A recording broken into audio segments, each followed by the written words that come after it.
Buenas tardes a todos los presentes. Bienvenidos a una nueva sesión del ciclo de Filosofía de la Mente y Cognición. Hoy es un día muy especial porque tenemos con nosotros a quien ha sido el mentor de muchos de nosotros en la filosofía analítica y la filosofía de la mente y también en la fenomenología. Él es el profesor Juan José Botero. Es profesor del Departamento de Filosofía de la Universidad Nacional de Colombia. Y según la información que tengo, espero no estar equivocado, es entre otras cosas un invitado especial porque es el primer colombiano que se ha dedicado profesionalmente a la enseñanza y la investigación en filosofía de la mente. Y eso hace pues que hoy sea una sesión muy especial. Nos alegra mucho tenerlo aquí. Y sin más preámbulos, le doy la palabra a Juan José.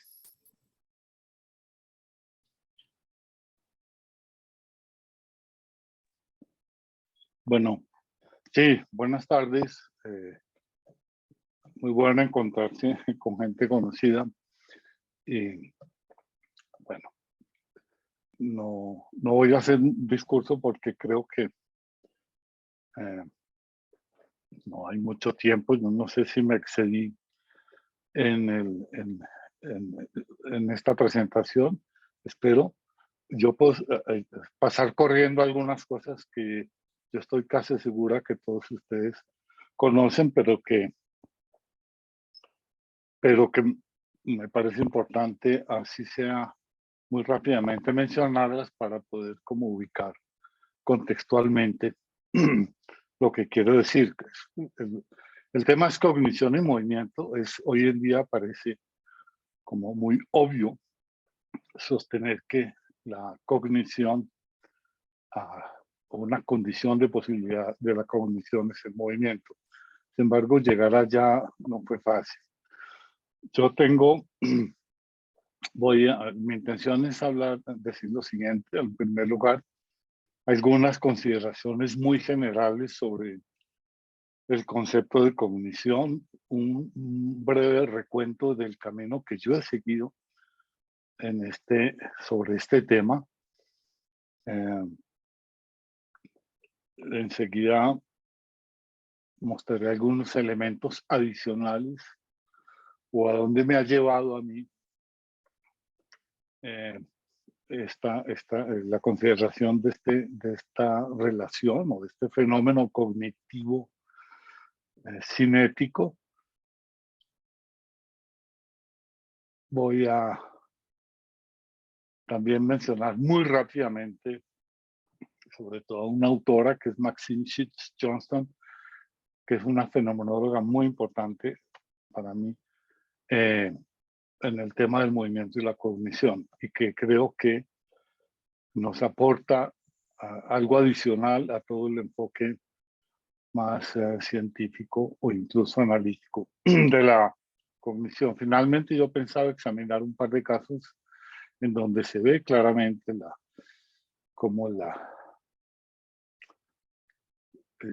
yo dudo en decir relación, porque vamos a ver que cognición y movimiento son prácticamente el mismo fenómeno si consideramos a la cognición como yo la voy a considerar enseguida. La cognición,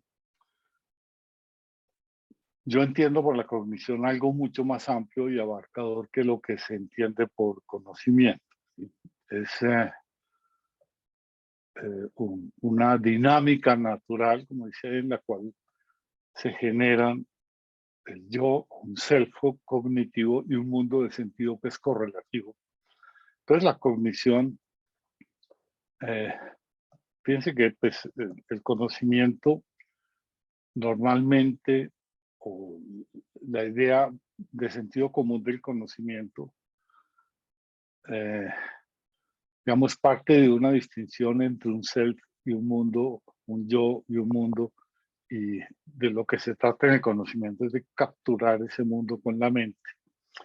Y tenemos una mente muy especial que es capaz de captar justamente, precisamente las categorías con las cuales está configurado el mundo. Es una especie de milagro. Y bueno, este concepto de cognición primero es más amplio, repito, la cognición, lo que llamamos conocimiento para mí, es la cognición en el dominio del lenguaje, la cognición que se desarrolla en el dominio del lenguaje. Entonces, siempre que hay una dinámica en la naturaleza en la cual se cogeneran self y mundo de sentido, para mí hay cognición. En esto yo sigo, por supuesto, como ustedes saben, básicamente a Francisco Varela, pero a partir del trabajo que él hizo con Humberto Maturana, que es sobre el concepto de autopoiesis. Y el trabajo básico de Varela en este caso es el artículo autopoiesis y cognición. Entonces yo no voy a exponer todo, claramente es muy conocido. Solamente voy a mencionar las características de los sistemas autopoiéticos. Sistemas autopoiéticos son, digamos, ejemplarmente los seres vivos.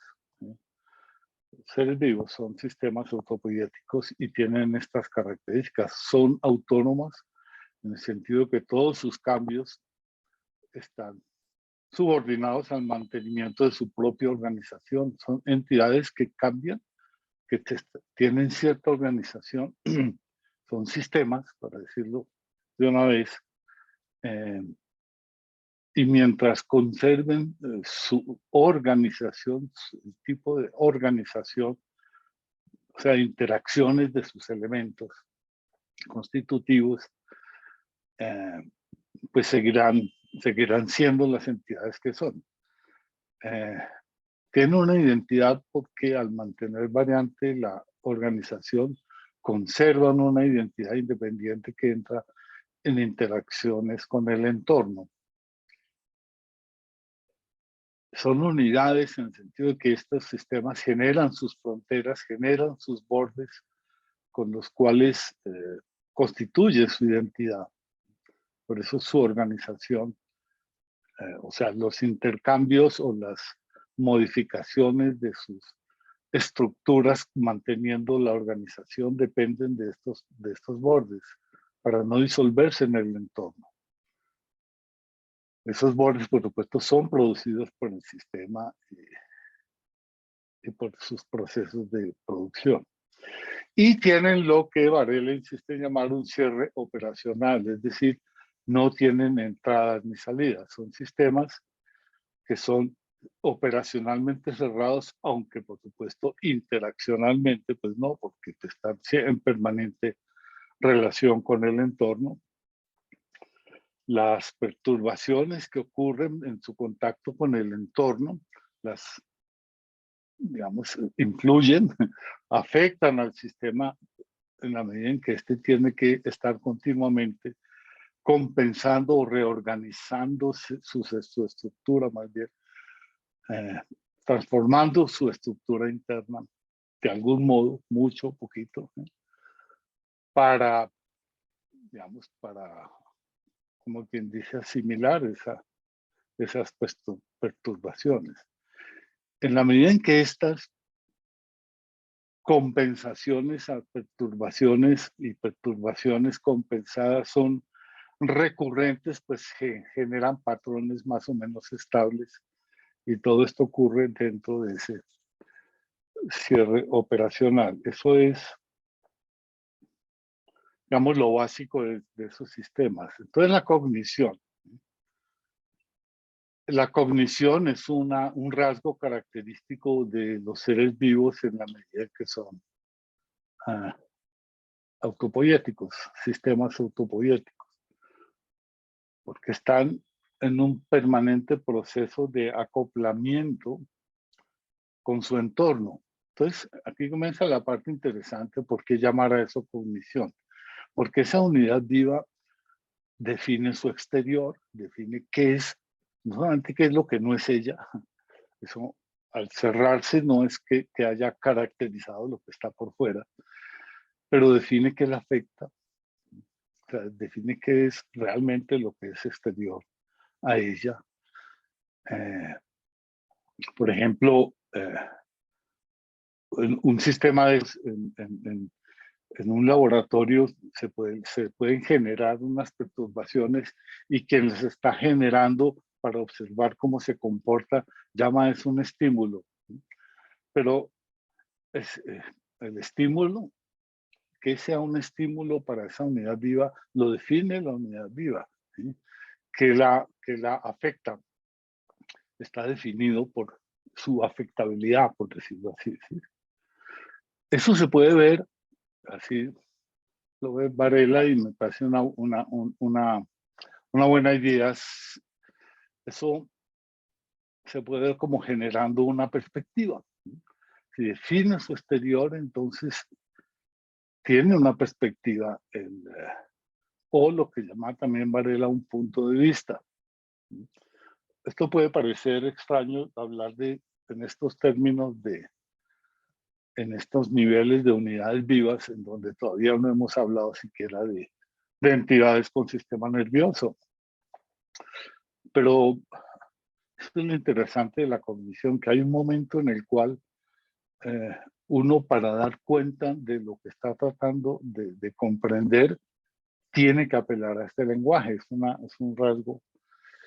Y entonces parece que uno comete errores categoriales gravísimos, a no ser que uno se dé cuenta que justamente el recurso a este lenguaje, llamémoslo así, intencional,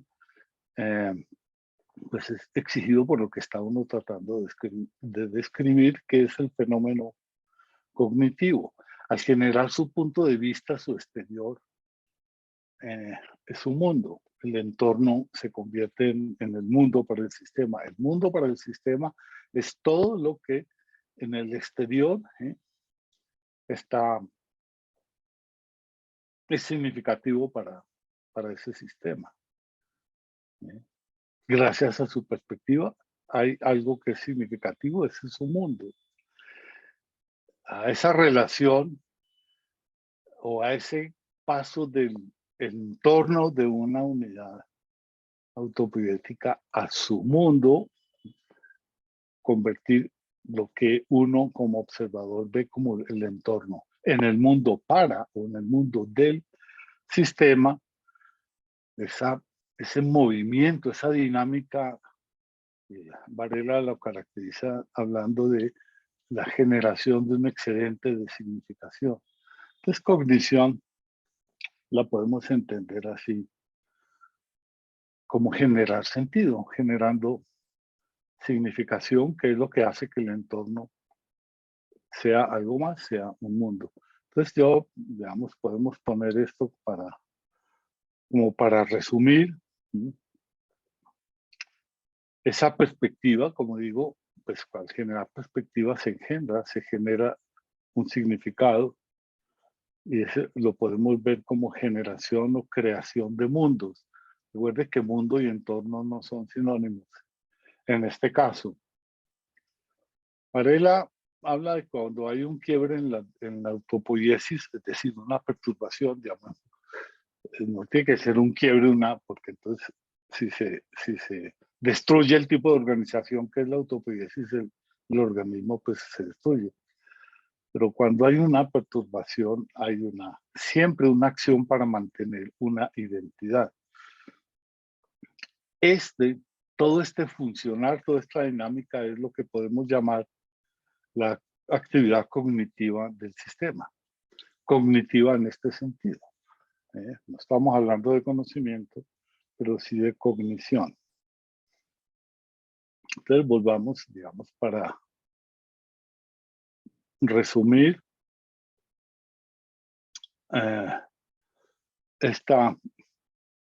como la unidad, un sistema vive en su entorno,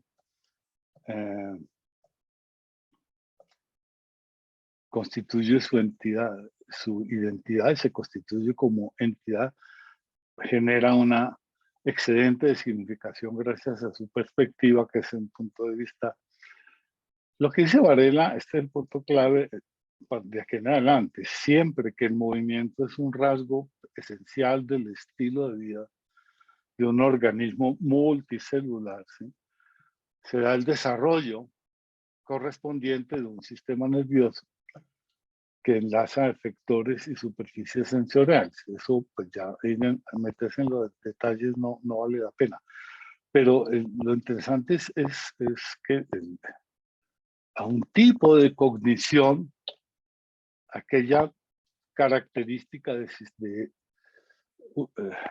seres vivos con un sistema, un sistema nervioso central tan complicado como el nuestro, esa actividad de sistema cognitivo es inseparable o se puede entender en la medida en que esa unidad genera su movimiento, se mueve, ¿sí? Tiene su propio movimiento. ¿Cuál es el lugar específico del sistema nervioso? Dice, pregunta Varela, en la operación del multicelular, y entonces esta es una cita de Varela. La lógica fundamental es la de acoplar movimientos con una corriente de modulaciones sensoriales de manera circular.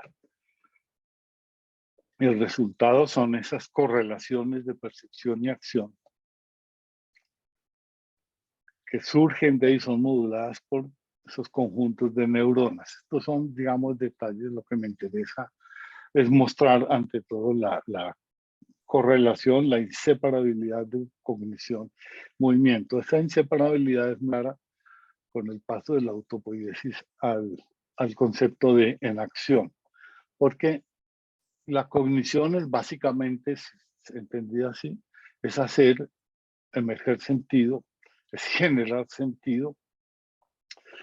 Entonces, en la historia del acoplamiento estructural entre el organismo y el medio, ¿sí?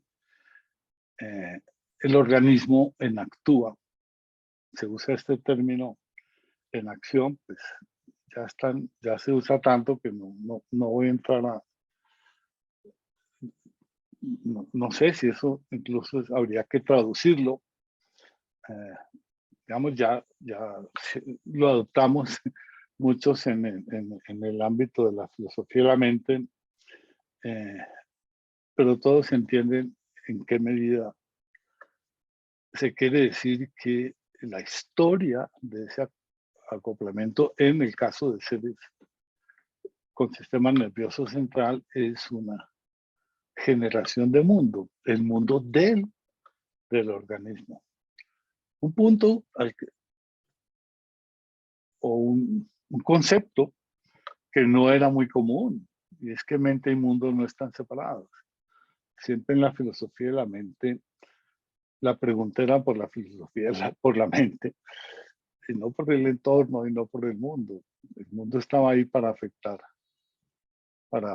nuestra capacidad cognitiva. En este enfoque, mundo y mente cognitiva se codefinen a través de una historia de acoplamientos estructurales, ¿sí? Bueno, esto también,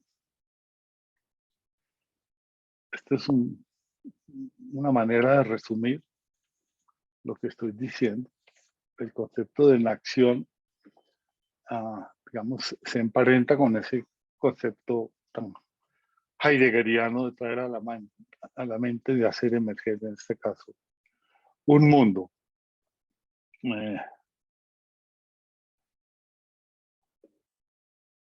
El tema con la enacción es que la cognición es clave, el concepto de cognición corporizada.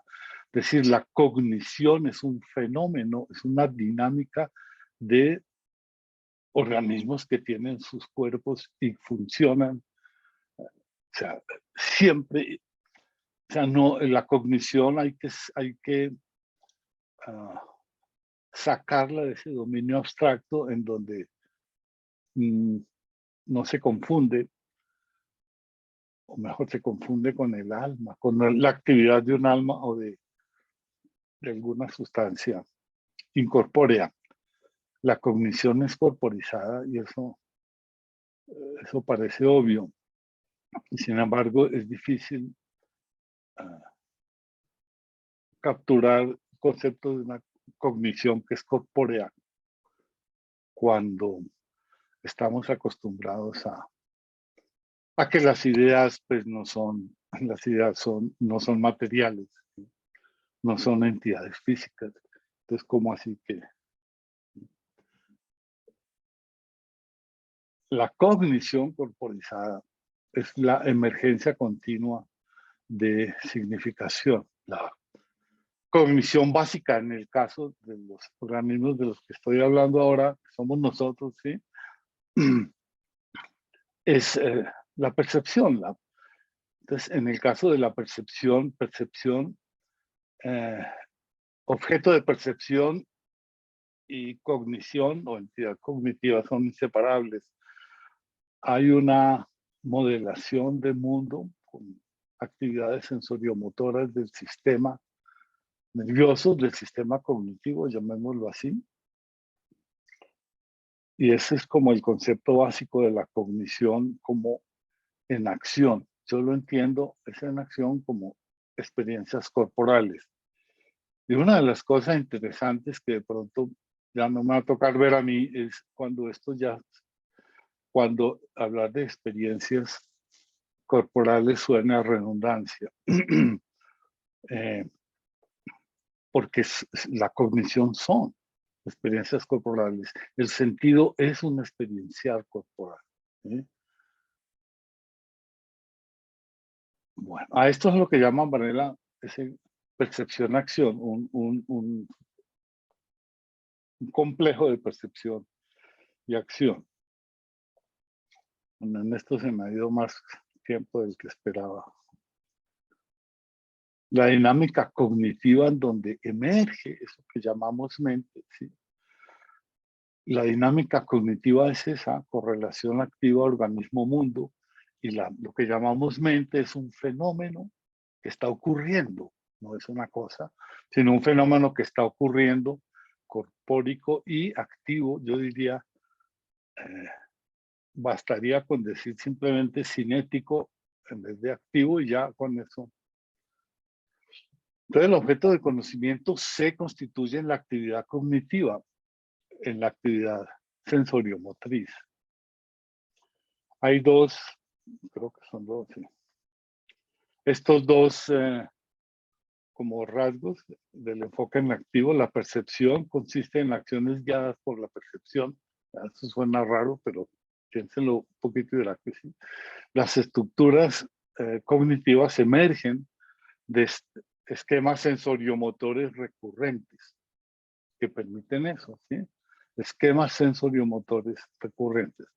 Bueno, yo el ejemplo, lo voy a pasar más rápido, porque yo creo que estos autores lo conocen ustedes bastante bien. El ejemplo como digamos, de enfoque en activo, de otras cosas, el enfoque en activo, en el enfoque en activo, se pueden distinguir corrientes. La corriente esta de Noé, digamos, no es la que a mí más me convence, pero está muy, muy claramente expuesto la idea básica de la elección en ese artículo que salió en la BBC de la teoría de las contingencias sensoriomotoras sobre la percepción. Bueno, ahí está. La visión no es la generación de una imagen interna del mundo externo, sino en lugar de ello, la visión es una actividad exploratoria. Está mediada por, usa el término saber que tiene el sujeto que percibe de lo que se llaman contingencias sensoriomotoras. Es decir, bueno, cualquier movimiento,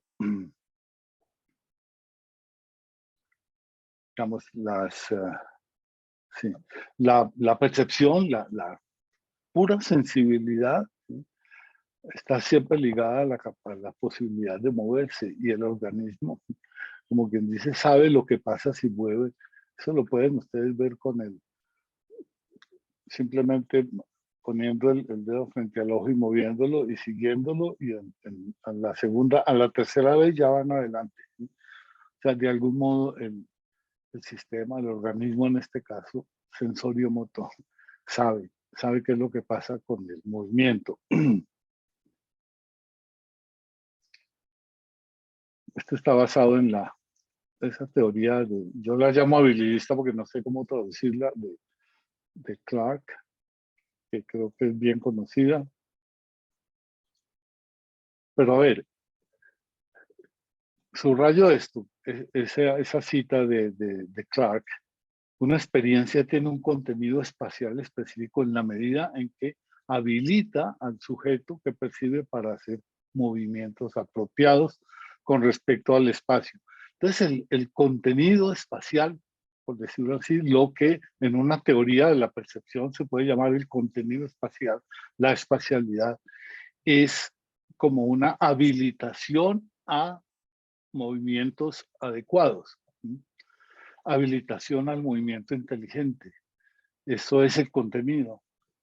Ya, si uno lo quiere describir con palabras y conceptos, pero piensen en una entidad incluso artificial que se va moviendo y que se va retroalimentando de para su orientación, y para lo que vaya a hacer, no es retroalimentando, sino que se va reconfigurando según las contingencias sensoriales, o sea, de captación del entorno.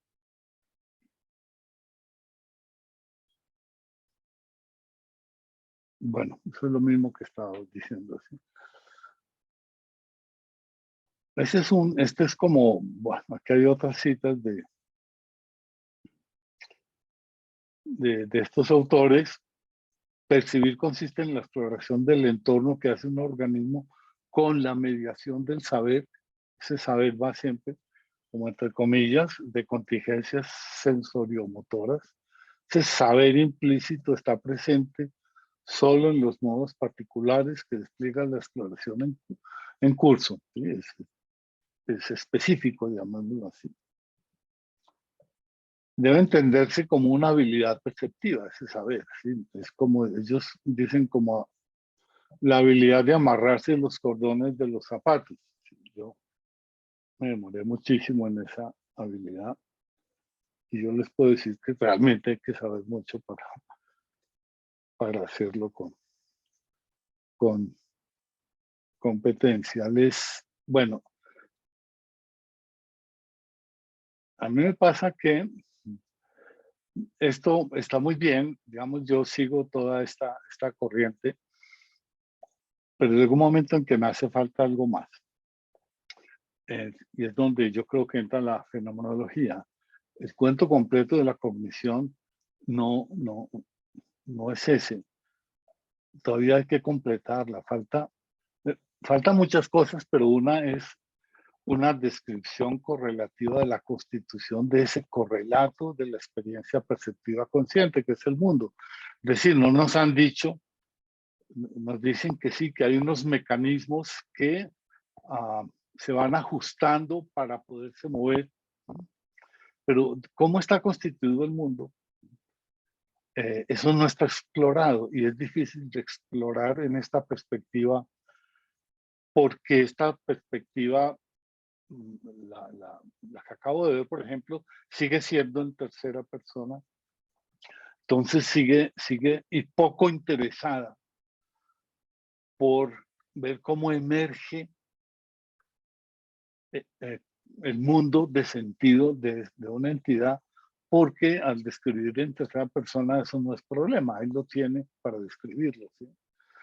Pero si se ubica en el punto de vista de la entidad, por ejemplo, de un humano, un bebé, o un humano que lleva años en coma y de pronto abre los ojos, ¿sí?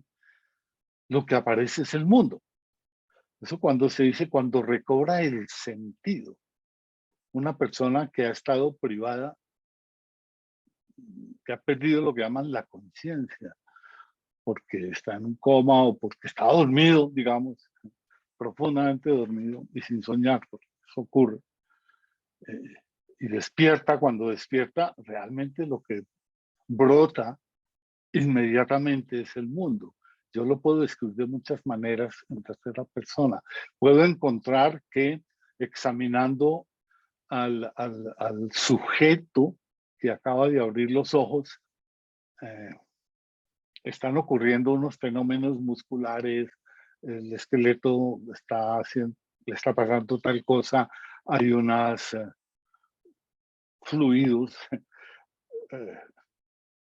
en fin, una cantidad de fenómenos electroquímicos que están ocurriendo. Si yo puedo en tercera persona ver eso, pero el mundo no me importa. ¿Qué mundo se constituye con eso? Ahí está, pues, ¿para qué voy a describir? ¿Sí? Entonces, por eso creo yo que falta en esta descripción, sí, en la descripción del nicho del mundo, cómo ese mundo llega a ser constituido como un mundo externo, porque además esa es la curiosidad, que el mundo que es constituido por esta actividad es un mundo externo. La experiencia que tenemos es de un mundo externo, independiente. Es más, un mundo que es entendible, capturable, entendible conceptualmente. Eso, mundo externo, comprensible conceptualmente, se genera en el proceso mismo de tener experiencia de él. Y eso, pues, habría que tratar de comprenderlo. Entonces, una vía para entenderlo ha sido, digamos, la fenomenología, en la medida en que ha tomado más en consideración, ha dejado de ser, como en muchos fenomenólogos, no en Husserl, una filosofía de la conciencia subjetiva, para hacer la fenomenología una filosofía del experienciar como dinámica corporal, el papel constitutivo que cumplen el movimiento propio y la experiencia de ese movimiento que tiene, pues, quien se mueve en la emergencia de ese sentido del mundo objetivo. Entonces, sí, el mundo, visto en unidades más elementales, lo que se llama el mundo del o el mundo para el sistema del que estemos hablando, se constituye en esa interacción, pues, ese sentido de mundo objetivo, en este caso, cómo es esa experiencia, cómo es emerger en la experiencia del entorno un sentido de mundo objetivo. Es decir, ese es el temita que a mí siempre me ha interesado, o me ha interesado últimamente, que es la generación de sentido en la configuración de la experiencia que ocurre en virtud del moverse, porque eso es lo clave acá. Entonces, resumamos esto un poquito, lo que se genera en la relación, que ya llamémosla intencional básica, porque ese es el concepto más o menos técnico con el cual se entiende esa correlación, es lo que se genera en esa dinámica, es un contenido experiencial de una actividad posible, según el enfoque en activo, y se genera el mundo en el que se despliega esa actividad. El enfoque en activista que yo estaba considerando se ocupa solo de la primera parte de esto. O sea, ¿qué es lo que pasa acá con la subjetividad? Pero de esto no. Merleau-Ponty, que es un fenomenólogo muy conocido, habla de este mundo como el nicho que se crea, que se genera en virtud del despliegue de las capacidades corporales del sujeto, que son capacidades de moverse. Obviamente hay que tener un cuerpo para moverse, pero más interesante que hablar de cognición corporizada, pues es porque todos tenemos cuerpo, es hablar de movimiento, las capacidades de moverse que tiene el sujeto. Eso genera su nicho, y a eso es lo que yo lo podemos llamar el dominio cognitivo del sujeto, el despliegue de sus capacidades. Bueno, la exposición más completa de esto, obviamente, es el estudio de la percepción de Merleau-Ponty, pero entonces, en un autor como Merleau-Ponty, la percepción ya no vale considerarla como un estrato primitivo del conocer o como una función psicológica. La percepción comienza a ser un rasgo existencial de este tipo de entidades cognitivas. No está entendiendo la percepción dentro de este enfoque en activo. Merleau-Ponty no es enactivista. Los enactivistas casi todos son merleau-pontianos, pues por una cuestión de temporalidad, ¿sí? Entonces la percepción, si se entiende como un encuentro con el mundo que determina de qué modo existimos, quienes tenemos ese encuentro con el mundo, ese encuentro claramente es existencial, es un término que hay que entender, que se podría desmenuzar un poco más, pero llamémoslo acá, en ese existencial yo entiendo que van sentimiento, afectividad, tactilidad, ¿no? y experiencia sinestésica, es decir, experiencia del propio cuerpo. Eso es un complejo global. Los análisis de la cognición que están centrados en el aparato cognitivo, que es el enfoque en activo hasta ahora, tienen que, creo yo, completarse con análisis de una cognición que está caracterizada por este tipo de corporalidad, realmente la que habla Merleau-Ponty, y que vive, o sea, hace parte, es mundana. Entonces, en este enfoque, la cognición es un generar sentido, gracias al cual vivimos en un mundo con sentido significativo. Entonces, nosotros vivimos, repito, en la experiencia de la persona que se despierta después de que la operaron o que estuvo en un coma o que se desmayó.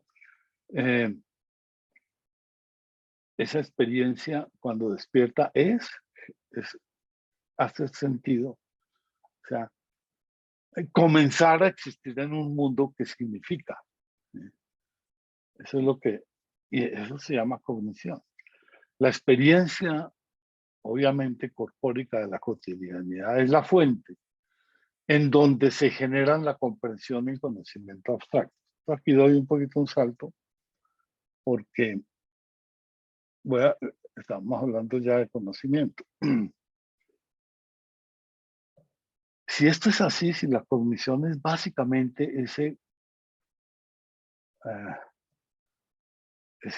circular, ese navegar el entorno con las condiciones que tenemos las entidades como nosotros, si esa es la cognición, ¿de dónde salen esos conocimientos abstractos que llamamos conceptos, por ejemplo? ¿No? ¿A qué hora? ¿Cómo se genera eso?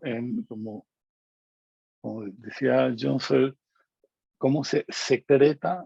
El cerebro secreta ideas, conceptos. ¿Cuáles son esas secreciones? Porque es claro que si esta es la base de la cognición, entonces el conocimiento teórico, el conocimiento conceptual se constituye en sistemas que están arraigados en la realidad vital, que es esa realidad de existir moviéndose y siempre en función de estar haciendo algo. Entonces, un ejemplo, no es el único y tal vez no es el mejor, pero sí está muy a la mano de estas preocupaciones. Está en un libro de Mark Johnson, no me acuerdo, bueno, metáfora, ¿cómo se llama? Bueno, alguien ahí puede buscar, Mark Johnson.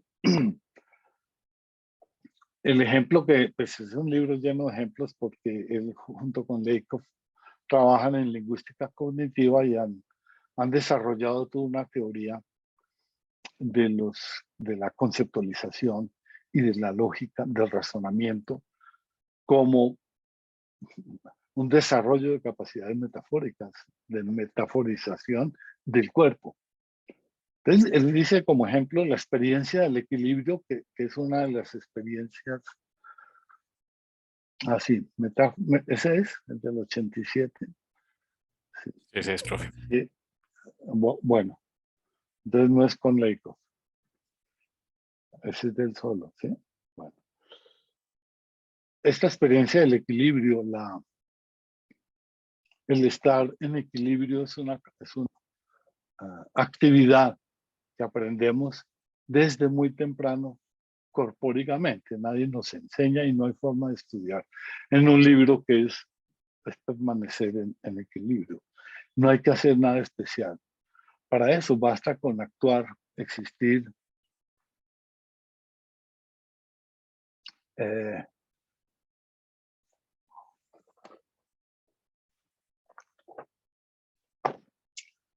También, pero el 87 creo que es la que dijo Alejandro.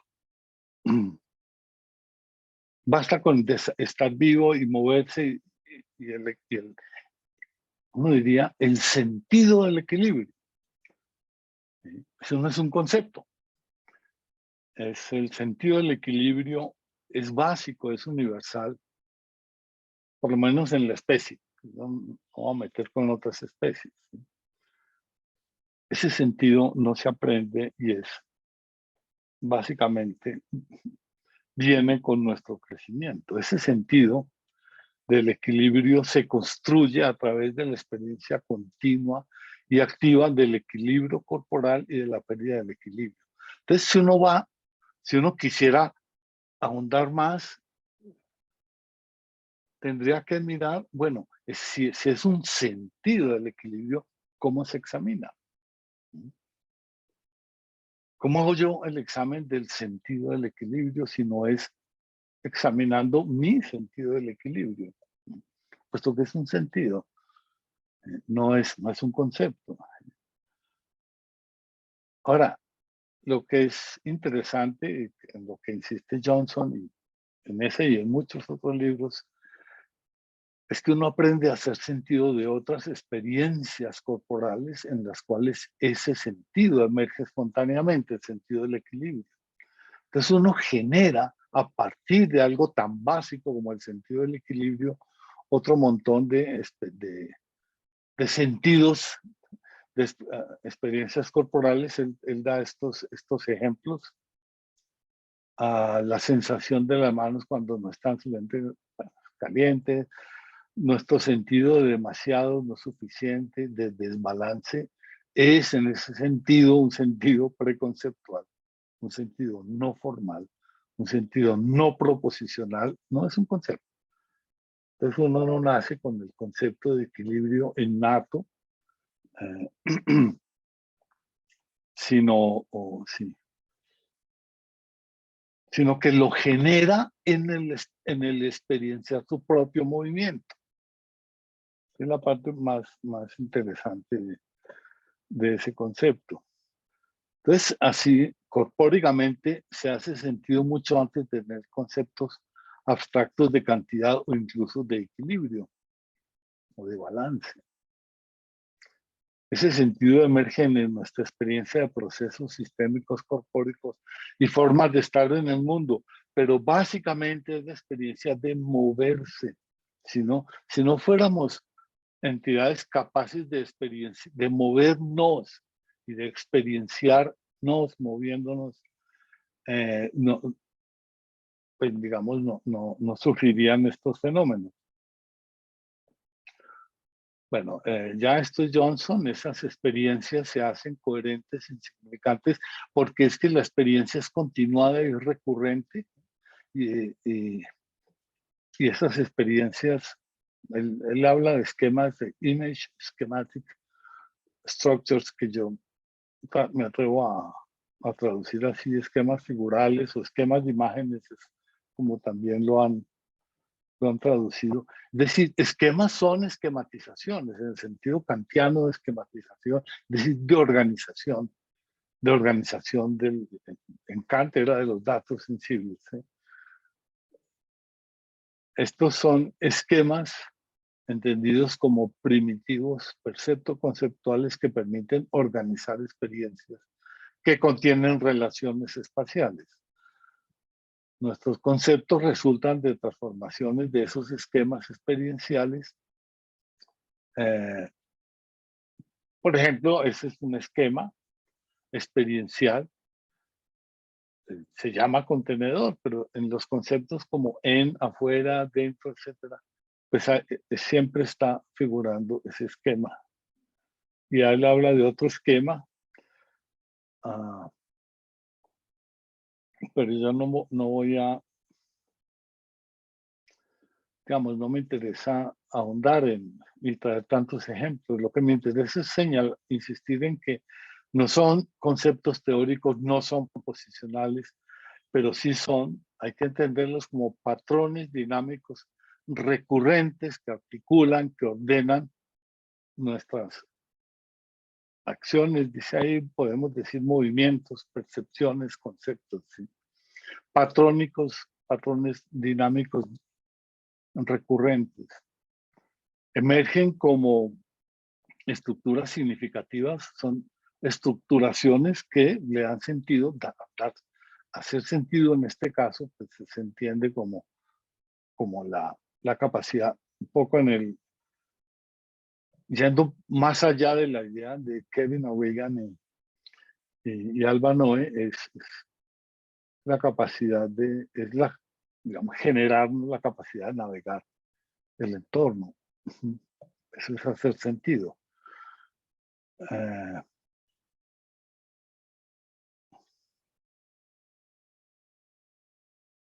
Son herramientas primarias con las que construimos o constituimos orden, y en esa medida, para mí la cognición también se puede entender como esa emergencia de coherencias. Ya tendría que arrancar con otra conferencia, otra charla, ¿sí? Pero no lo voy a hacer. Entonces, los conceptos abstractos hay que verlos como extensiones de esos esquemas. El estudio que hacen Johnson y Lakoff es que se trata de mapeos, proyecciones, son conceptuales, y la más importante de todas son las metáforas. Las metáforas conceptuales son mapeos que preservan las estructuras inferenciales de un dominio frente a su proyección sobre un dominio objeto. Entonces, por ejemplo, de la experiencia en donde está la imagen del contenedor, sí, eso se proyecta, se mapea a un montón de actividades, y pues toda la teoría de conjunto se podría explicar a partir de esta proyección metaforizadora, ¿sí?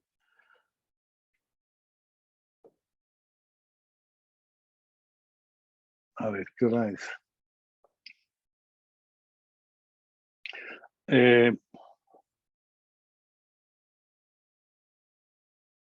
Bueno, ahí entraría yo en otro tema, porque yo creo que aún lo que hacen estos autores, que ya es una elaboración mucho más sofisticada, puesto que no se limita a la descripción como fenómenos físico-químicos, sino que se arriesga a formular hipótesis sobre la génesis de los sentidos básicos con los cuales nosotros proyectamos categorías y conceptos. Eso se puede examinar en ese nivel básico que dan por sentado estos Lakoff, Mark Johnson, que es del que estoy hablando, que es el nivel de constitución de la constitución, de la cognición, y mirar la generación de sentido en la configuración de la experiencia que ocurre en virtud del moverse, del experienciar sinestésico. Allí tenemos el concepto de animación. Surge el concepto de animación y el movimiento propio que nos sirven para dar cuenta de esa continua articulación del campo sensible. Ese es o sea, en el momento en que ya estamos generando a partir de la experiencia, el sentido de equilibrio como el que vimos o algunos otros esquemas de imágenes, pues resulta que previamente, o eso tiene como condición de posibilidad, ¿sí? Y es que el campo, el entorno, nuestro nicho cognitivo, nos tiene que afectar. Y nos tiene que afectar sensiblemente. Y esa sensibilidad, esa articulación del campo sensible está ahí. Y es a partir de ella cómo se generan los otros sentidos, o el sentido del equilibrio, por ejemplo. Entonces, para esa parte, yo recurriría a Maxine Johnson y la fenomenología de la danza, pero no sé si prefiero ver si ustedes tienen comentarios a este tema, o si, bueno, yo preferiría como escucharlos a ustedes, aunque lo que he dicho pues es lo menos novedoso de lo que yo tenía. Entonces yo me entrego en manos de David para que tome decisiones por mí. Muy bien, Juan José, muchas gracias. Pues veamos a ver si hay quizás suficientes comentarios y preguntas para hacer una ronda de comentarios y preguntas. Si alguien tiene algún comentario, usen el botón que ven debajo en su panel de Zoom, el botón de reacciones. Ahí encontrarán uno específico para levantar la mano. Y así sabremos que tienen un comentario y pregunta. Si no, pueden utilizar el chat también. Bueno, yo obviamente no he podido mirar el chat, entonces. Sí, yo lo estoy viendo. Bien, de momento parece que no hay... Ah, sí, hay un comentario ahora, una pregunta de Alejandro Murillo. Alejandro, adelante. Gracias, David. Gracias, profesor Botero. Tenía ¿Será, una pregunta. perdón, un segundito, ¿será que entonces cierro esta presentación? Estorba si la dejamos ahí. Yo creo que está bien dejarlo. Bueno, un ratico, ok. Alejandro. Sí, profe. Yo tenía una inquietud que puede parecer un poquito marginal, pero que me asaltó mucho durante la primera mitad de su presentación. Y era sobre la manera en la que la aproximación que usted nos ha compartido abordaría algunos casos que son relativamente conocidos en neuropsicología. Sí, digamos, yo sé que los autores en esta corriente están como cuidadosamente informados y de hecho han propuesto algunas interpretaciones para algunos de estos casos que coinciden como con la aproximación en general, pero estaba pensando en el caso en particular, casos como la desaferentación con respecto a la experiencia corporal. Sí, porque creo que un detractor de la postura acudiría a este tipo de casos precisamente para señalar que tenemos tenemos situaciones en las que hay como movimientos corporales dirigidos, etcétera, eh, pues que son adecuados para el entorno, pero en los cuales estas personas manifiestan no tener conciencia de su propio cuerpo. Tienen conciencia, si son conscientes de su entorno, en efecto, como es un nicho, como lo llamó usted en algún momento. Pero en esta conexión entre el cuerpo, precisamente, el cuerpo en movimiento, y el nicho, no sé si habría un problema, qué tipo de reto habría, cómo se podría abordar, Sí. será mi pregunta. Gracias. No sé si usted tiene en mente algún caso de una Sí, persona, perdón, que haya nacido con ese problema. Porque yo conozco, el caso más conocido es el de Jan Waterman, ¿sí? exacto.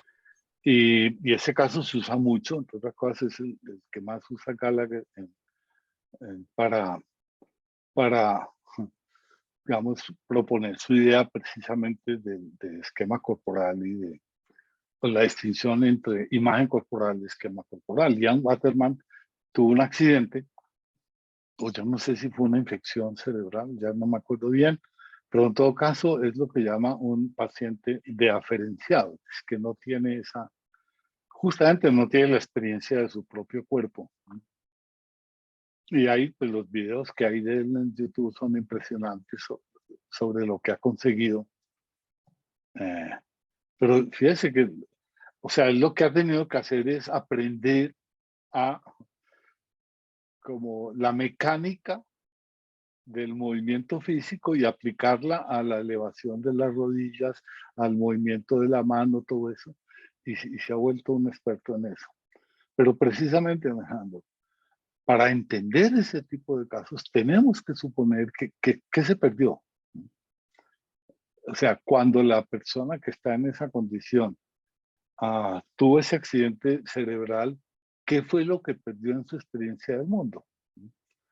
Y lo que perdió es precisamente eso no, pues que tiene una persona que no ha tenido esa clase de accidentes. Y eso ya es, es las patologías se usan mucho, a veces como si fueran contraejemplos, y eso no es verdad. O sea, pues, es decir, uno comienza, una de las críticas que se le puede hacer a Merleau-Ponty en algunos fenomenólogos es esa, es que él se basa demasiado en casos raros, casos de enfermedades, por ejemplo, para explicar la percepción cuando lo que hay es examinar la percepción para dar cuenta de esa clase de casos.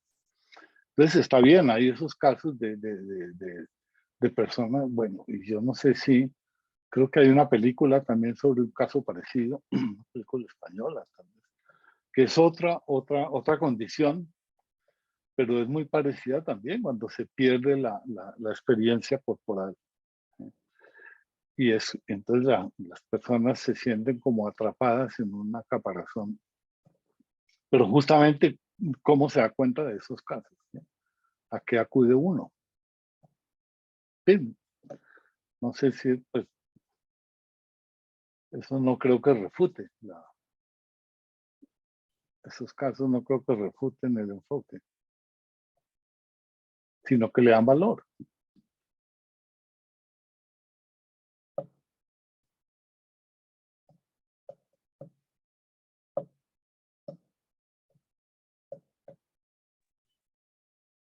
Alejandro, ¿satisfecho?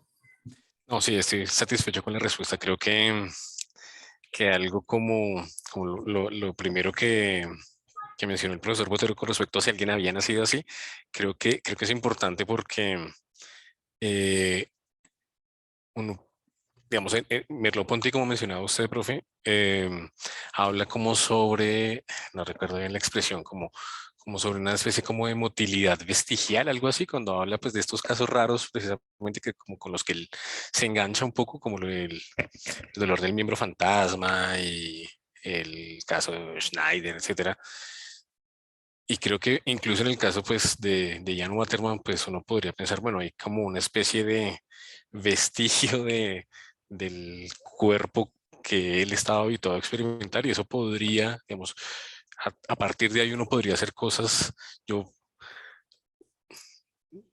digamos, la respuesta de Gallagher es muy conocida, pero creo que uno con la aproximación de Merleau-Ponty puede sacar un poco más o menos cuál es la idea, ¿sí? Em, entonces, en ese caso, creo que una respuesta posible, creo que como la que usted menciona, es no solamente, digamos, no tratar de tomar, digamos, o puede más bien volverse un problema metodológico si se quiere, partir de los casos raros y zonas grises, etcétera, como para tratar de entender algo tan familiar como la percepción. Y de pronto al revés funcione mejor, ¿no? Coger como casos paradigmáticos de percepción y luego ver con eso qué es lo que sucede en los casos patológicos. No, pero bien, creo que son buenos elementos o me satisfacen como una respuesta. Ok. Muy bien, de momento no veo más manos levantadas. Pueden levantar la mano si tienen comentarios o preguntas. Ah, ahora estoy viendo más, perdón, sí. Entonces voy a seguir el orden que estoy viendo en el chat. Primero, creo que tu nombre es Oscar Pérez, si no me equivoco, y después Santiago. Entonces, adelante. Sí. Ay, perdón, sí, es Oscar Pérez. Pues bueno, es como una pregunta, comentario, por decirlo de alguna manera, y es pensándolo un poco, también reflexionando, Juan José hablaba del tema de la teoría de conjuntos, pero más allá de la teoría de conjuntos, si uno mira la matemática que se ha vuelto como tan abstracta, ¿sí? Sobre todo en los últimos 2 siglos, pero aún con siendo tan abstracta también ha logrado dar cuenta del mundo. Aún incluso un poco esta paradoja de que siendo la matemática tan abstracta, logra explicar en muchas de las teorías físicas cómo se comporta el mundo y de alguna manera como predecir cosas que no logramos ver con los sentidos, pero que de alguna manera logramos ver con las matemáticas o con la mente. Por ejemplo, un caso así que se me viene es el descubrimiento de los agujeros negros. Y el tema que hubo, bueno, hace poco con el descubrimiento de 2 agujeros negros que colisionaron, entonces como que teóricamente a partir de la matemática como que se logró establecer como una realidad del mundo que efectivamente resultó siendo así. Entonces, pues vamos muy en la línea de hasta qué punto ese encuentro con el mundo también se da como a un punto más profundo, digamos, del tema de como esos conceptos matemáticos que se han ido desarrollando y que de alguna manera, aun siendo conceptos tan abstractos, efectivamente dar como razón del mundo. Entonces, ya como resumiendo, es como hay unas estructuras, Juan José hablaba como de ese encuentro con el mundo se da de manera como de ciertas estructuras.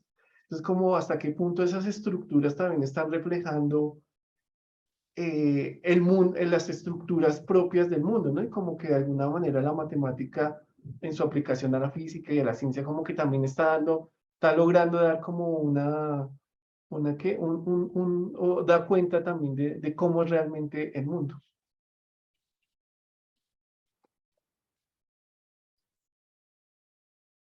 Sí, ahí solamente, gracias, voy a comentar este poquito. Las matemáticas dan cuenta del mundo de quienes hacemos matemáticas, ¿cierto? Una cosa es inseparable de la otra. Y hacer matemáticas, digamos, es algo que se aprende, que ha aprendido la humanidad, que ha desarrollado. O sea, es un desarrollo humano la matemática. Yo sé que ha habido unas discusiones y todavía hay quienes que pues, sostienen con mucha convicción y argumentos bien interesantes una idea más platónica, en el sentido de que las matemáticas son en sí, hay objetos matemáticos en sí, pero eso dentro de este enfoque del que yo estoy hablando carece de tanto sentido como hablar de un mundo en sí.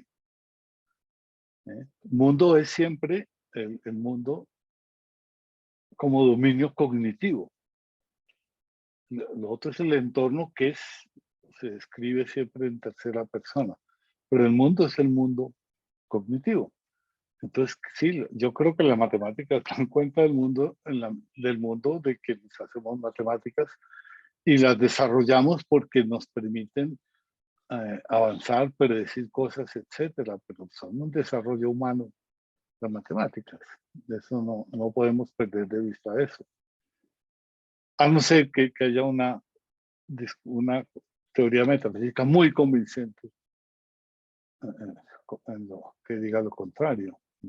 Siguen siendo creación humana. Es que las objetividades matemáticas tienen ese carácter que los fenomenólogos llaman idealidad, que se pueden describir. O sea, la experiencia de hacer matemáticas es claramente una experiencia de la cual tenemos que ser capaces para poder hacerla. Y somos capaces de hacer la experiencia matemática, o sea, de generar sentido matemático en virtud de la capacidad que tenemos de generar un mundo con sentido, un mundo que es en principio un mundo perceptual, llamémoslo así. Pero, o sea, es un tema bien interesante para pensar posteriormente. Más bien, yo creo que Santiago Arango estaba... Ah, sí, Santiago. Adelante, Santiago. Profesor, gracias por su charla. Me gustó mucho. No, yo tengo una pregunta que es más también como para ampliar más lo que ha venido diciendo y para aclararme a mí, porque pues en realidad yo no he sido como un gran lector de esta tradición, pero me ha generado mucho interés. Tiene que ver con cuál sería su postura frente a posiciones radicales como las de Hutto y Min, que tratan como de desarrollar una postura enactivista radical. Pero mi pregunta va un poquito más allá, sobre todo porque yo pienso que pues, esa perspectiva, si lo que busca es explicar la mente humana, sería muy bueno que explicara fenómenos pues, de la mente humana que no necesariamente están ligados con el actuar en el aquí y el ahora. Pienso, por ejemplo, en el pensamiento contrafáctico, pienso en el caso incluso de control motor cuando yo no quiero hacer algo, que muchas veces pues no implica una relación en el aquí y el ahora, sino que implica también una proyección hacia el futuro. Pienso también en la memoria, incluso mi pregunta se podría ser incluso más precisa también en cuál es su perspectiva frente, por ejemplo, esta discusión que traen Hutto y Min de la negación radical de todo tipo de representación mental. Esa sería mi pregunta. Gracias, profesor. Sí, gracias, Santiago. Yo tiendo a simpatizar con Hutto y Min, pues. Porque digamos, hace rato que se le sigue la pista. Pero sí, yo entiendo que esa es la posición tan radicalmente, o sea, no hay ninguna representación, no hay ningún concepto de representación que sea admisible. Eso sí parece que es exagerado. Pero a ver, más que la idea de representación, a ver, más que... A mí me preocupa la idea de contenido. Y que es también algo a lo cual ellos se oponen con mucha fuerza.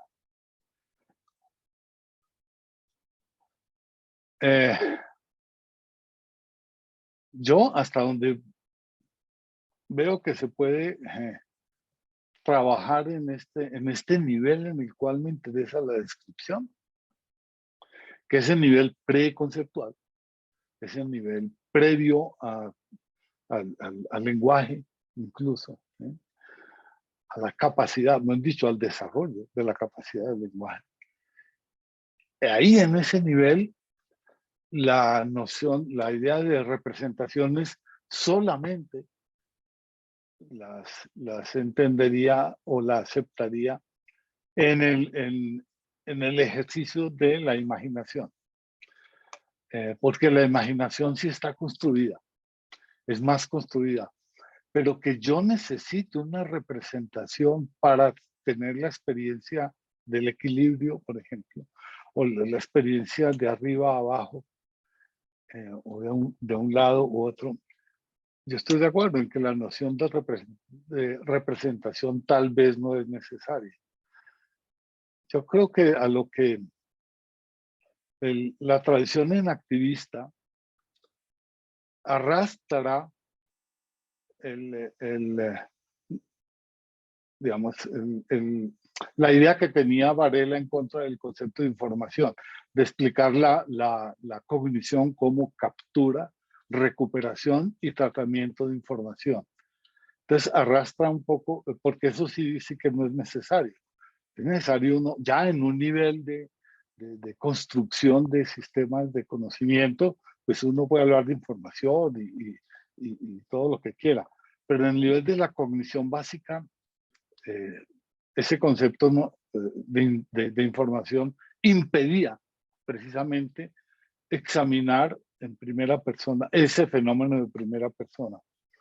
Entonces, sobre Hatto y Main, o Min, como se pronuncia, yo tiendo a simpatizar, aunque tal vez no voy tan lejos como ellos, pero estoy como en un proceso, ¿sí? De hecho, pues bueno. Ahora usted menciona qué hacemos con, no sé si dice el pensamiento contrafáctico, lo considera como un contraejemplo de qué, contra esa posición radical. No es como un contraejemplo, sino que es algo que se debería explicar y me parece muy difícil de explicarlo sin acudir a las representaciones. Claro, pero ¿en qué nivel estamos hablando? Porque una vez que entramos en la manipulación de conceptos y de construcciones proposicionales, etcétera, estamos como hablando de otra cosa. Lo que es interesante es cómo puede uno generar un concepto como que le permita pensar ¿sí? Contrafácticos, ¿sí? Más o menos eso. Usted hablaba también de la memoria. En el libro a ver, Hatto y Mint, en el libro sobre Evolving in Activism, tiene es muy interesante para mí porque ellos como que retoman de un exalumno que yo quiero mucho, que es Felipe de Brigar, todos sus trabajos sobre la memoria. Pero al final, pues acusan, pues digamos, se apartan justamente porque Felipe todavía mantiene como una idea de representación, así sea neurocognitiva, como quiera, pero es una idea. Pero yo lo que creo es que precisamente lo que tienen ellos y que arrastran también desde Noy, o sea, la corriente en activista más que viene de ese lado y menos fenomenológica, ¿sí? Creo yo que tiene para mí, el defecto de que siguen trabajando en tercera persona. Aunque el fenómeno que estén considerando lo toman como fenómeno de primera persona, es decir, experiencial, ¿sí? La manera de pensarlo y de conceptualizarlo es demasiado, para mí, demasiado objetivista como para dar cuenta de la experiencia. Porque si no se trata de dar cuenta de la pura experiencia, pues las descripciones en tercera persona es el mejor recurso que hay. Pero cuando se trata de tratar de capturar el sentido del experienciar en el cual se genera la cognición y de la cual surge la cognición conceptual, pues a la hora de examinar eso hay que hacer un esfuerzo por hacerlo de otra manera. Por eso, pues yo hago fenomenología. Gracias, Santiago. Gracias, profesor.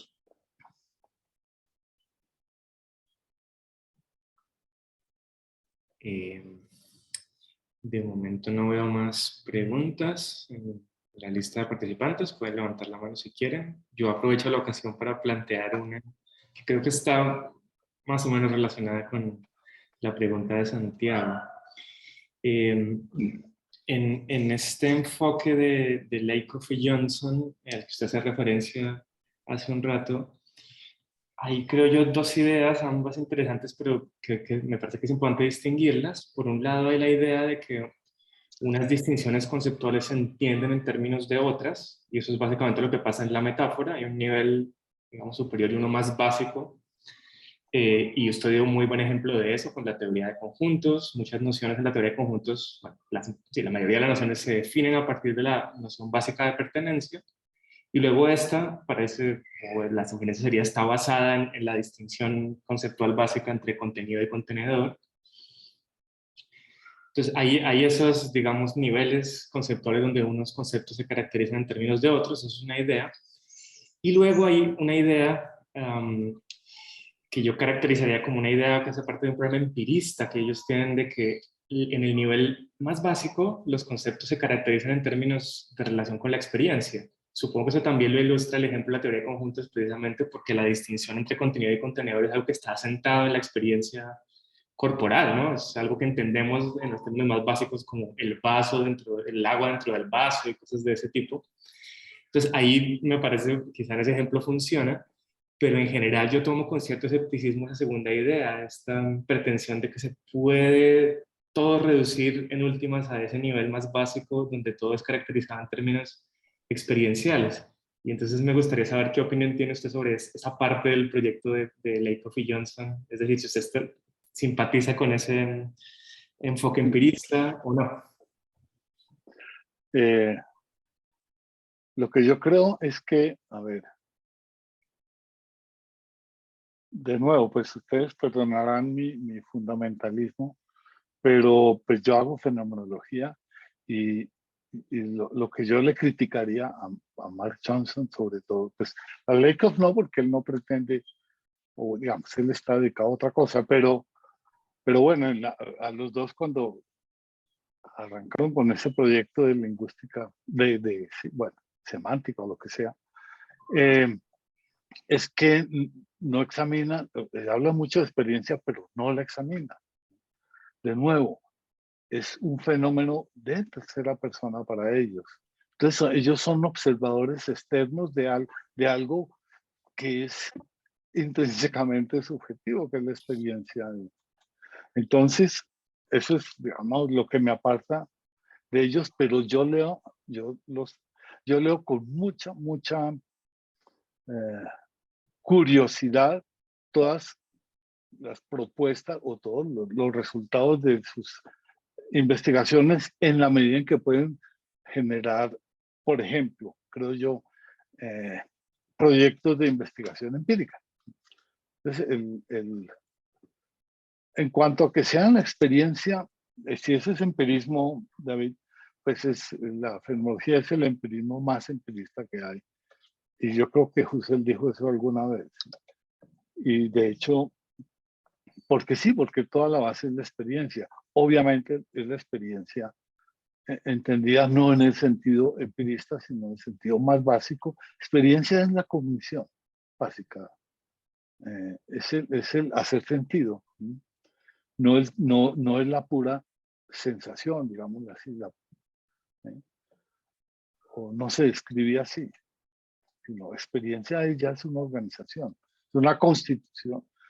El experienciar, es mejor usar el verbo siempre, porque experienciar es una dinámica, como la cognición es una dinámica de organización.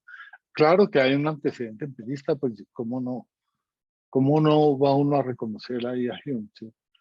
Pero bueno, hay herramientas para examinar eso. O uno hace psicología, y psicología muy bien hecha, y llega hasta un cierto punto, y a partir de cierto punto ve a ver si tiene herramientas metodológicas para decir algo con sentido más, en un nivel, digamos, más básico que el nivel psicológico. Yo creo que se puede, por lo menos se puede explorar. Y bueno, a mí me parece que todas esas construcciones, David, que ellos proponen, todo ese cuadro de metáforas, eso es muy bonito, es muy interesante, y uno lo puede utilizar, es que es complicado, pero uno lo puede utilizar, digamos, como herramienta, a ver si es así o no es así. Pero lo que me interesa a mí es, por ejemplo, hablan de metaforización, de la metaforización, bueno, de las metáforas conceptuales que son proyecciones a partir de la experiencia de un dominio muy inmediato a otro dominio y manteniendo en esa proyección, sobre todo, conservando ¿cómo se llama? Las características inferenciales, las inferencias posibles. ¿Sí? Eso me parece muy interesante, pero muéstremelo. ¿Sí? Como hipótesis está bien y yo quiero saber cómo se hace eso. O sea, ¿qué es proyectar a partir de qué experiencia muy básica se hace eso? Para eso se necesita hacer fenomenología. Entonces, es cierto, yo tal vez estaría de acuerdo con usted en eso. Si uno se queda como empirista, le faltaría experienciar eso. Pero como hipótesis es muy interesante, me parece.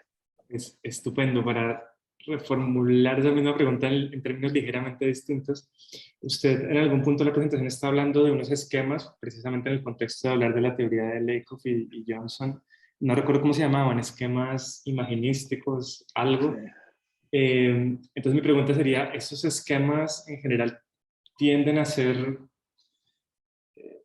elementos cognitivos de carácter corporal, como asentados en la experiencia corporal, o no necesariamente? Sí.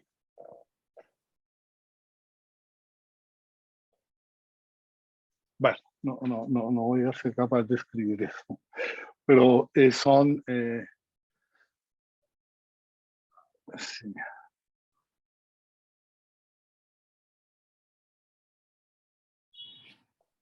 Sí. Y es ese concepto de esquemas de imagen.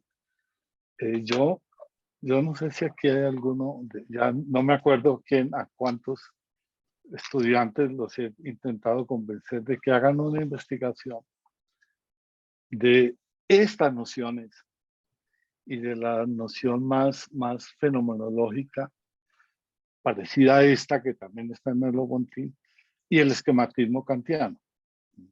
Que se haga una investigación para ver eso. Porque esto es como el esquematismo kantiano, si ustedes recuerdan. Solo que aquí se utiliza esta expresión. Precisamente, David, lo que sería interesante es investigar eso, la formación de eso. Porque uno simplemente, un bebé nace y desde que nace tiene su mundo y cómo se genera esta cosa. O sea, ¿qué ocurre? ¿Qué experienciar el mundo conduce a eso? O va configurando esa especie de patrones recurrentes en donde se origina ese esquema del contenedor. ¿En qué experiencias? Yo creo que ahí hay un trabajo enorme para hacer y yo creo que es empírico. ¿Sí? Porque, o hacer lo que llaman fenomenología constructiva, y es tratar de hacer fenomenología, pero ya no en primera persona, porque si no, bueno, no sé cómo.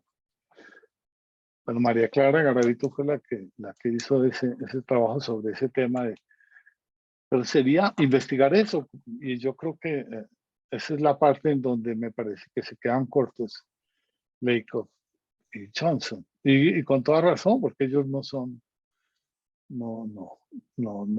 trabajan en la fenomenología. Ahora, perdón, quien sí trabaja eso es de la que yo voy a hablar ahorita, que es Maxine Sheets Johnson. Maxine trabaja en la misma universidad de Oregon, donde trabaja Mark Johnson. Ellos se conocen mucho. Claro que Maxine tiene muchos más años que él. Y yo sé que entre ellos pues discuten y todo, pero digamos, nunca trabajaron conjuntamente, que hubiera sido lo ideal. Bueno, ¿quién más había, Juan? Y hay una pregunta de Juan Diego Morales. Juan Diego. Bueno, sí, gracias, profesor. Yo tengo como una pregunta, estoy un poco tímido de hacerla, porque pronto no va directamente como al tema, o bueno, no sé, quizás, pero más o menos, digamos, la idea que yo me gustaría saber qué pensamientos o qué ideas surgen en usted a partir de esta idea es, en varios momentos que yo he estado como analizando teoría, la teoría inactiva, corporizada de la mente, eh, igual no soy tampoco un estudioso profundo de esa perspectiva, eh, me he encontrado con una imagen o con una iniciativa de pensar el concepto de verdad. El concepto de verdad, y hoy que usted hizo en alguna parte de la presentación también me surgió esa misma intuición cuando hablaba usted de la cognición entendida como emergencia de coherencias. Y yo lo relaciono desde hace tiempo inmediatamente con el artículo de Davidson, una teoría coherentista de la verdad y el conocimiento. Y yo le he estado pensando, o sea, no profundamente, no me he sentado a leer y hacer como un trabajo, un proyecto para conectar las dos cosas, pero yo tengo la intuición de que algo por ahí se podría hacer interesante en la que, pues, obviamente, Davidson, cuando habla de coherencia, de que la coherencia produce verdad y que llega al mismo resultado de los fenomenólogos, de que siempre estamos viviendo en la verdad, o sea, que la mayoría de nuestras creencias son obviamente verdaderas y que lo falso es solamente mínimo. Eh, entonces, y usted hablaba de cómo la cognición es esa emergencia de coherencias. Entonces yo creería que lo que habría que interpretar en esas coherencias es una coherencia corporizada, actuante, de movimiento en el mundo, ¿cierto? Y usted decía eso, la cognición es ese acoplamiento, esa coherencia que existe entre el organismo, el sistema y su ambiente y su mundo creado. Y por ahí como que emerge la verdad, digamos, la verdad es ese moverse bien, digámoslo así. Ah, eso sí es chévere que lo piense así porque eso es cierto. Pero entonces, ¿para qué hablar de la verdad? Sí, eh, a ver, eh, tiene razón, pero es que fíjese, ubiquemos el concepto de verdad, ¿de qué estamos hablando? Sí, estamos hablando del concepto de verdad que se maneja en la epistemología, digamos, del siglo XX, o más contemporánea, del concepto de verdad que manejan los posverdadianos, ¿sí? O o sea, aquellos que justamente dicen que es un concepto tóxico, o es el concepto de verdad tradicional, de ajuste. Eh, a mí me parece que lo que cuenta sí es la coherencia, pero no quiero como mezclar este enfoque con Davidson para hablar aunque es decir, uno puede hacer esa maroma, ¿sí? Porque hay cosas muy interesantes en Davidson que uno puede leer en esta clave, pero es cierto que es coherencia, es decir, la navegación en el entorno, ¿sí? Es una navegación inteligente. Es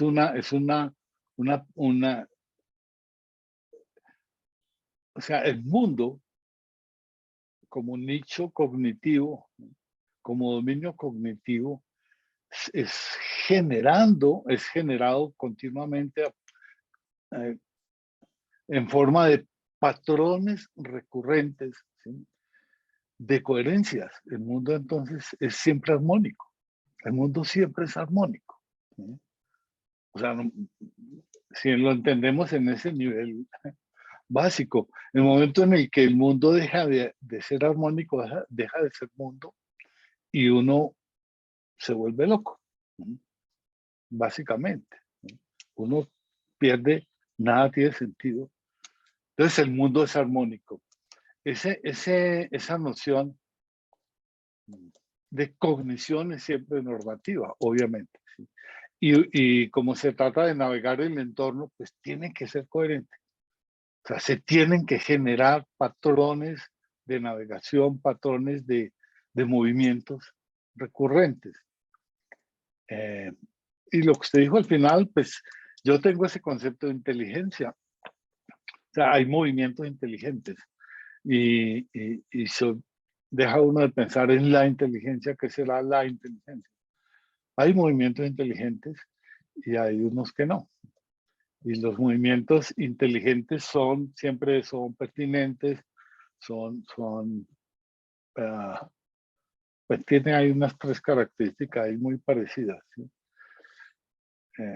Entonces sí, sin meternos a considerar la verdad en el sentido ni lógico ni epistemológico, sino corporal, pues es la coherencia del mundo, ¿sí? Pero entienda que eso, pues estoy hablando de lo más básico, de lo que justamente es genéticamente condición de posibilidad, ¿eh? Algunos todavía llamamos a eso el nivel trascendental, aunque es una palabra asusta. Pero sí es un nivel de condiciones de posibilidad. Entonces estamos de acuerdo. Bueno. Perfecto. Muy bien. Es que mire, perdón, incluso en el sentido lógico, se ha hecho, esa investigación sí se ha hecho, David. La lógica, la génesis experiencial de la lógica, ¿sí? Que es como lo más raro que uno se podía imaginar.